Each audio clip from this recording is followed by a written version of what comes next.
రికార్డులో చూపెడుతుందేమో ఏదో కేసుకు సంబంధించిన వారెంట్ కేసుకి అయితే ప్రశ్నించాల్సిన అవసరమే లేదు.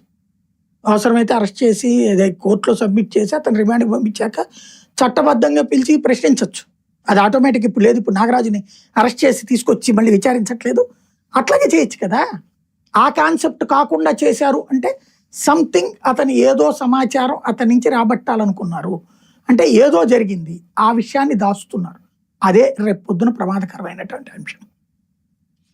చాలా సింపుల్ గా ఈ విషయాన్ని పవన్ కళ్యాణ్ గారు తేల్చి పడేశారా? ఎందుకంటే ఓకే, అతను నేరస్తుడు అవ్వచ్చు, అతని మీద ఒక 20 కేసులు ఉండొచ్చు, కానీ వైసీపీకి సంబంధించి ఒక కార్యకర్త ఒక బోర్డు పట్టుకొని ఏదో ఒక సినిమా డైలాగు రప్ప రప్ప అనే ఒక డైలాగ్ పెడితే దాని మీద అతన్ని అరెస్ట్ చేసి అప్పుడు అంత హడావుడి చేసి ఒక స్థాయిలో వ్యాఖ్యలు చేశారు. మొత్తం వైసీపీకే మొత్తం అంతా ఇది ఓకే, అతను వైసీపీ కార్యకర్త కాదని వాళ్ళు కూడా ఏం చెప్పలేదు.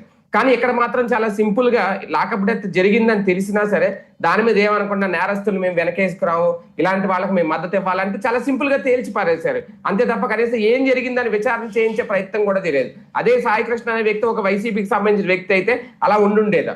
ఇక్కడ పవన్ కళ్యాణ్ ఆస్పెక్ట్ లో ఒకటి మనం గుర్తుపెట్టుకోవాలి. ఆయన ప్యూర్లీ జగన్ ద్వేషి, వైఎస్ఆర్ కాంగ్రెస్ పార్టీ ద్వేషి. ఆయనకి ఆ జగన్ మీద అపారమైన ద్వేషం ఉంది. అదేదో తరతరాలు కాదు, జన్మజన్మల వైరం అన్నట్టే ప్రవర్తిస్తారు ఆయన. కాబట్టి వైసీపీ చేసే